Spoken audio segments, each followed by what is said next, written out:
Gente, vocês sabem da relação entre a Bell Hooks e o Paulo Freire? Esse fim de semana eu fui numa exposição do CCBB em Belo Horizonte e aí lá tinha uma menção ao Paulo Freire e eu comentei dessa relação com o Carlos e ele não sabia. E aí me veio na cabeça que talvez não seja uma coisa tão óbvia assim como eu achei que fosse.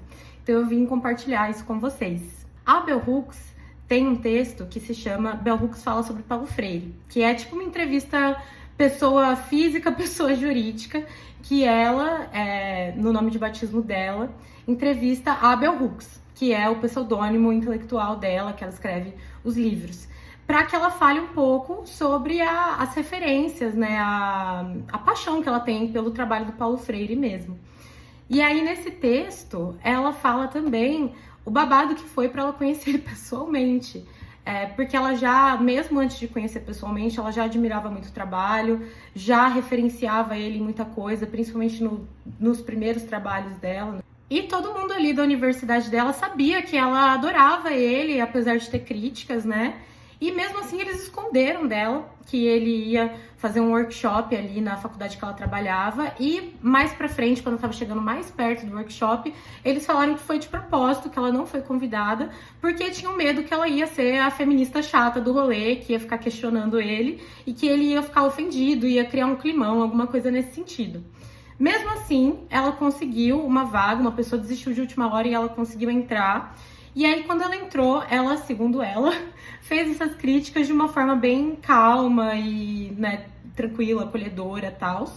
E aí o povo lá, os colegas de trabalho, os alunos começaram a avacalhar ela, falando que não era o caso, que não precisava ficar falando disso toda hora, enfim, essas coisas, né, que a gente sabe.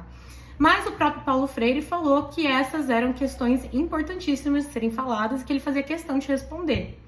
E aí, a partir disso, se criou ali um tete-a-tete intelectual. Ela passou a admirar ele e o trabalho dele mais ainda, e ela também fez com que ele refletisse sobre essas questões de gênero e de machismo na linguagem do trabalho dele. E aí, nesse texto, eu achei muito interessante que ela fala que a maior parte dos pensadores contemporâneos que a gente admira, né, que são homens, eles têm essa limitação. E que isso não significa que a gente deve jogar esse trabalho fora, esse trabalho que é bom, né? Mas que a gente... E aí ela dá esse exemplo da água, que quando a gente tá com sede, mesmo que seja uma água com um pouco de sujeira, a gente vai beber. E ela, quando ela encontrou o trabalho do Paulo Freire, ela sentia que ela estava com sede e que aquele trabalho deixava ela satisfeita de alguma forma e que ela ia ter um olhar crítico para as questões que ela não concordava, mas que isso não ia fazer ela jogar todo o trabalho dele fora, como ela diz que as feministas dos Estados Unidos faziam com o trabalho do Paulo Freire. E aí isso me fez pensar em outra questão interessante, que eu acho que os Estados Unidos ocupam uma posição tão hegemônica que a gente nunca acha que os grandes deles vão saber dos nossos grandes, e isso não é verdade.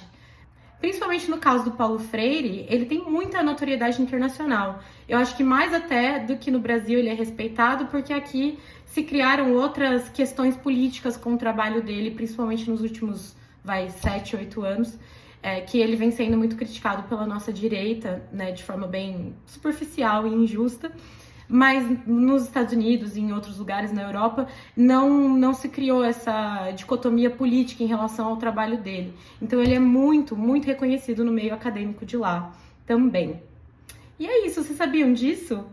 Eu acho que é uma fofoquinha literária de intelectuais aí bem interessante e que faz a gente entender o trabalho da Bell Hooks melhor também, porque a partir da influência do Paulo Freire, ela escreveu uma trilogia sobre a pedagogia crítica que é totalmente inspirada no trabalho dele.